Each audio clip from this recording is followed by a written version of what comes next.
Hello everyone. In this session, we will look at the science of deduction for solving prelims question. Before we begin our discussion, let me introduce myself.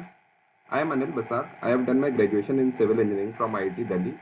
I passed out in 2018. I have given 3 attempts in UPSC Civil Services examination, and that is in 2018, 2019, and 2020. Based on my 2019 attempt, I got an AIR of 616, and based on this, I got into the Indian Revenue Service Income Tax, that is IRS-IT. And in my 2020 attempt, I am appearing for the interview. So let's begin our discussion. Before we begin our discussion, let me give you some disclaimers. The techniques which I am mentioning or which we will learn are no substitute to the hard work or the smart work or the basic understanding which is needed to clear the exam. However, these techniques are helpful to solve around 4 to 5 questions, which will fetch you around 8 to 10 marks more. And at the end, if at the end these 8 to 10 marks are going to decide whether you will make it or break it. So if you interact with serious candidates, they will tell you that they couldn't clear the cutoff by say 5 or 6 marks or maybe 8 marks. Some couldn't clear the cutoff by 2 or 3 marks. So in the end, if you know these techniques, then you can increase your score by around 8 to 10 marks. So let's learn some of these techniques. So first one, we will learn about the presence of mind. So there are some questions which could be solved by presence of mind. Before I proceed with my discussion, I will advise you. So whenever I show you some question on your screen, please pause the video and try to solve it on your own. Then only see the answer. So let's begin the discussion. So here is a question from 2020 prelims paper, and you can read the question by pausing the video. So, if you see the question, they were asking about a book called Desher Katha, written by Sakharam Ganesh Dioshkar, and they have given you 3 statements, and based upon this, you have to choose the correct answer. But if you see this question, you will realize that this book is not mentioned in any of the standard sources which we follow, like the Spectrum or say Bipin Chandra, etc. But without having much knowledge about this book, we can still solve this question. So if you look at the statement number 3, the word it says the use of Desh by Dioshkar was in the specific context of the region of Bengal. So if you go by your intuition, you will realize that this statement should be wrong because if the if the meaning of the word Desh had some specific context, or if it was related to Bengal, then this book wouldn't have been so much important that UPSC had to ask a question in the civil services examination. So the word they should have some broader meaning. So that is why this statement should be wrong, right? And this could be solved by your intuition. So many of the candidates who applied their mind, so they could solve the question without studying anything. So they crossed out that statement number 3 and got the right answer as A. Okay. So let's move to the next question. Again, this question was asked in the prelims paper 2020, and you can read the question by pausing the video, and I will give you the solution. So if you look at the question, it is asking about the India's desert national park. So there are 3 statements. However, if you see the statement number 2, so it says there is no human habitation inside the park. So by going by your common sense, you will realize that this statement should be wrong because we all know that inside the national park there are some tribes or the other forest dwellers who live in the forest, and they are a traditional community. So when an area is declared as national park, they are not means evacuated from that area. So also in the national parks, we know there are some zones called core zone and some area are called buffer zone. So these people habitate the buffer zone. So this statement looks to be wrong. So we can cross this out, and by crossing the statement number 2, we can get the answer as C, 1 and 3 only. So I have written the things in this slide as well. So let's move to the next slide. So now if you see in 2019, what I am trying to show you is that here you cannot apply your presence of mind in just a single question. But however, if you look at the 2019 paper, there are four sets, and all the 4 sets, that is the set A, B, C, D.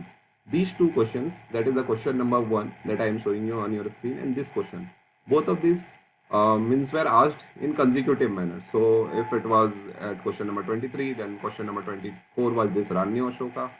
Now, if you apply your presence of mind and if you see the options given in both the question, you can pause the video and you can see if you can figure out something. Now you will realize that this option C, that is the Sahagara, is in both the question.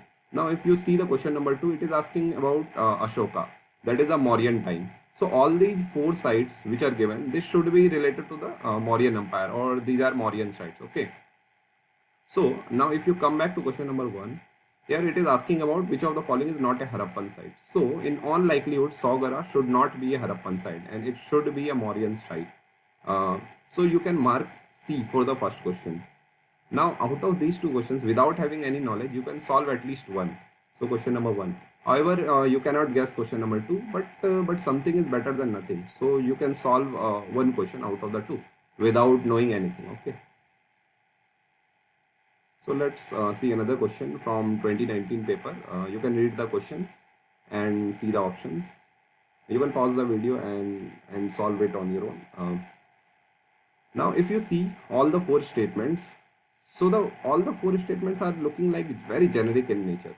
So the first statement reads some species of turtle are herbivorous. So for this statement to be correct, even if we can find one species of turtle which are herbivorous, then this statement will be right. Same is the case with that fish being herbivorous, mammals being herbivorous, and snakes being viviparous.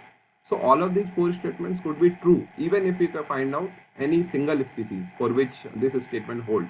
So now there are innumerable, or there are large number of species of all these varieties, like the turtle, fish, or the mammals or snake.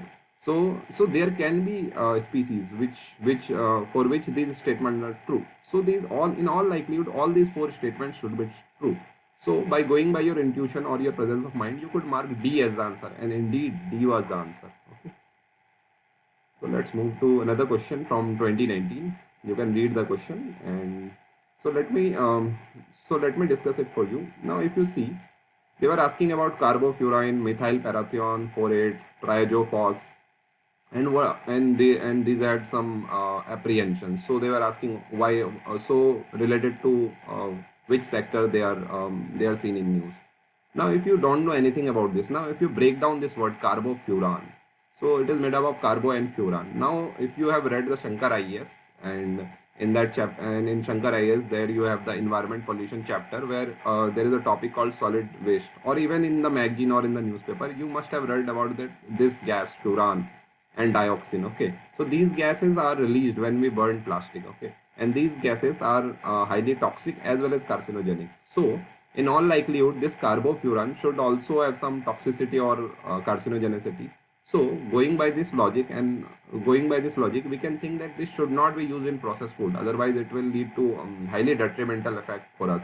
And similarly in fruit ripening agents. Okay, and this D option should also be incorrect, because if it was there in moisturizing agents, then it may cause cancer, or it will be toxic for our skin. So it would have attracted widespread means protest. Okay, so going by this logic, we could mark A as the option, that is the pesticides in agriculture. Also, we know that pesticides are basically toxic, okay, and some of them are also carcinogenic. So we could mark A as the answer. Some of the candidates went by this logic and they got the right answer in 2019 paper. So let's move to another question from 2018, and it was asking about the IRNSS, that is the Indian Regional Navigation Satellite System. You can read the statements and the option and check if you are getting the right answer or not. Now if you look at this statement number 2, IRNSS covers entire India and about 5,500 square kilometer beyond its border. Okay. Now if you apply some common sense, then you will realize that this IRNSS was talked about like it will be replacing the GPS which we are currently using. So if it will be replacing the GPSs, and also we know that this regional navigation satellite system, these are generally these generally cover a particular country and some area beyond its border. Okay.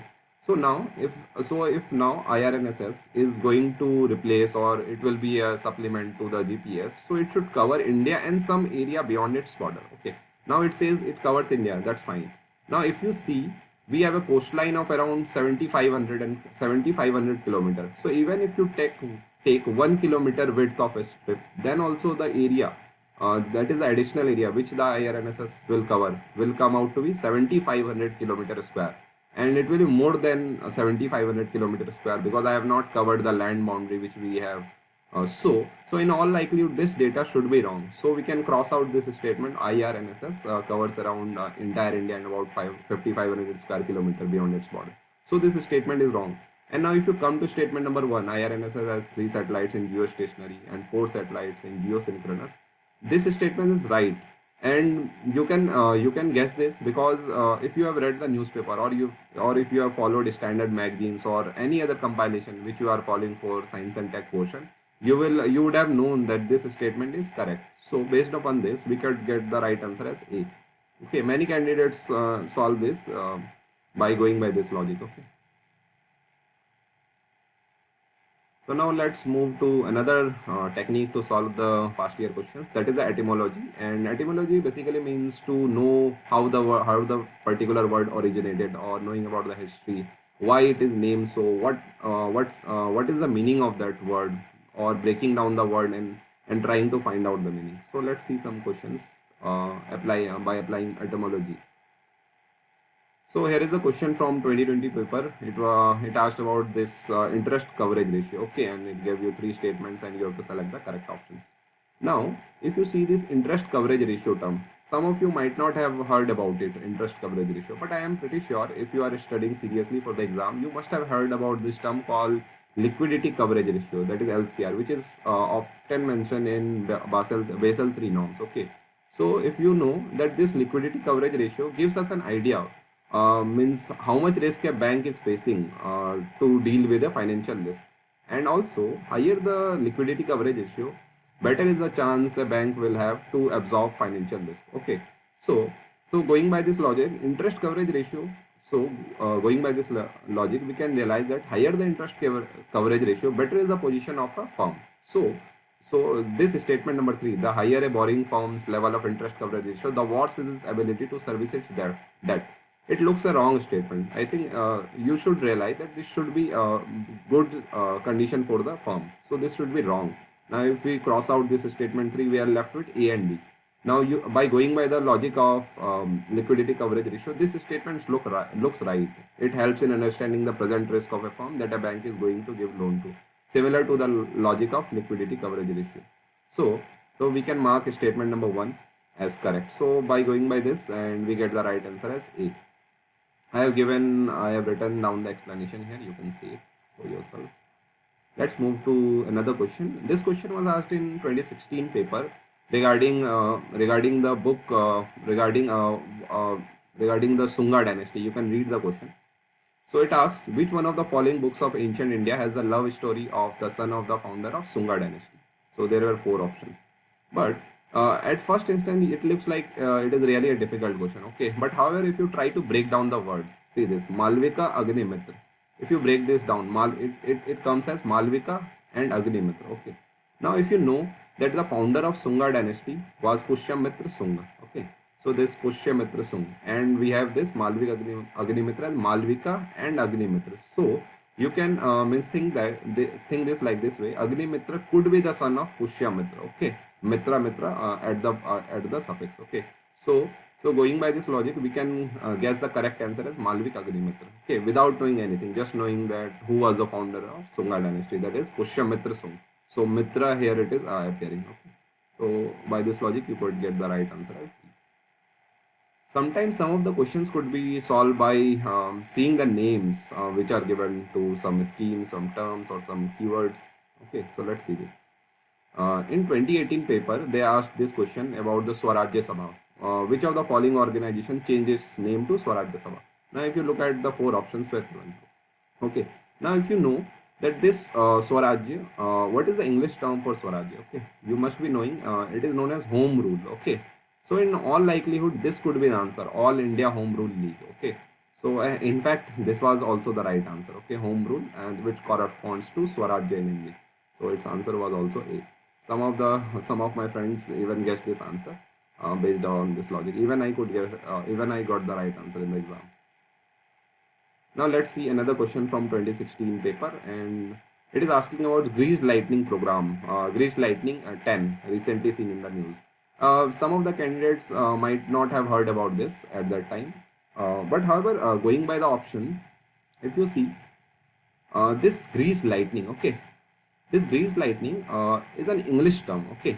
So if some country is developing some new technology, it is highly likely that they will use their own country's language. So what all countries it is mentioned? It is this Japan, this China, and this ISRO. Okay. So we all know ISRO's mission like Chandrayaan, Mangalyaan, or anything they will develop indigenously. They will name it some Indian name. Okay. Similarly for China, and similarly for Japan, maybe Hayabusa kind of name. Okay. But however, NASA, which is the space organization of USA, it is highly likely that NASA will name Greased Lightning 10 as its electric plane. Okay. So some people could get the right answer as A. I have written down the explanation here. Now let's move to another question from 2017 paper. It was asking about this M stripes, which is sometimes seen in the news, and they were given they provided us with the four options. Okay.